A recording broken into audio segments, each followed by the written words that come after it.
నేను చెప్పబోయే అంశం తల్లిదండ్రుల పెంపక లోపం నెరవేరని దేవుడి సంకల్పం.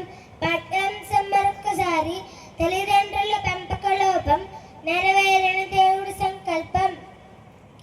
ప్రేమైన దేవుని పిల్లలారా, ప్రతి స్వాతంత్ర దినోత్సవ దినమున, గణతంత్ర దినోత్సవ దినమున, నెహ్రూ జయంతి దినమున, బాలల దినోత్సవ దినమున రాజకీయ నాయకులు కానీ, ప్రజాప్రతినిధులు కానీ, ఈ లోక జ్ఞానం నేర్పే గురువులు, ఇలా వీరందరూ బడిపిల్లలను ఉద్దేశించి మాట్లాడే మాట, నేటి బాలలే రేపటి పౌరులు, దేశ అభివృద్ధికి యువత అత్యవసరమని, యువత నవ సమాజాన్ని నిర్మించగలదని, రాబోతున్న తరాలకి యువత దేశ పౌరులుగా అవ్వాలంటే నేటి బాలలే ప్రతి నాయకుడు ప్రసంగాలు చేస్తాడు.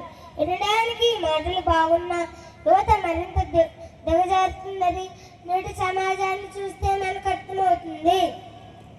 ఇక వివరాల్లోనికి వెళ్తే, బాలిక అత్యాచార హత్య కేసులో ఉరి తీయబడ్డ మనోహర్ ఇంజనీరింగ్ విద్యార్థులైన స్వప్నిక ప్రింతల యాసిడ్ దాడి ప్రేమించలేదనే కారణంతో వెంటపడుతూ వేధిస్తుంటే పోలీస్ కేసు పెట్టిందని ఇంటర్ చదువుతున్న రాజమండ్రి నివాసి అనూషపై కత్తితో గొంతు కోసి అడ్డొచ్చిన ఆమె తల్లిదండ్రులను కత్తితో పొడిచి చంపిన రాజేష్. తల్లిదండ్రులు తమ ప్రేమ వ్యవహారం తెలుసుకొని వేరే పెళ్లి సంబంధాలు చూస్తున్నారని, ప్రేమించిన ప్రియులను వదిలి వేరే పెళ్లి చేసుకోలేమని ఉత్తరం రాసి బావిలో దూకి ఆత్మహత్య చేసుకున్న డిగ్రీ అమ్మాయిలు, ఇలా చెప్పుకుంటూ పోతే సాగుతూనే ఉంటాయి. అసలు యువత ఎందుకు ఇలా తయారవుతుంది? ఎవరు కారకులు?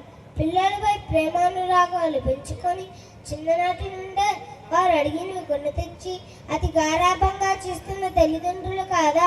లోకమే శాశ్వతం అనుకుంటూ లోక సంపాదనని దివ్యంగా పెట్టుకొని తమ పిల్లల చదువుల కోసం లక్షలాది రూపాయలు ఖర్చు చేస్తున్న తల్లిదండ్రులు కాదా?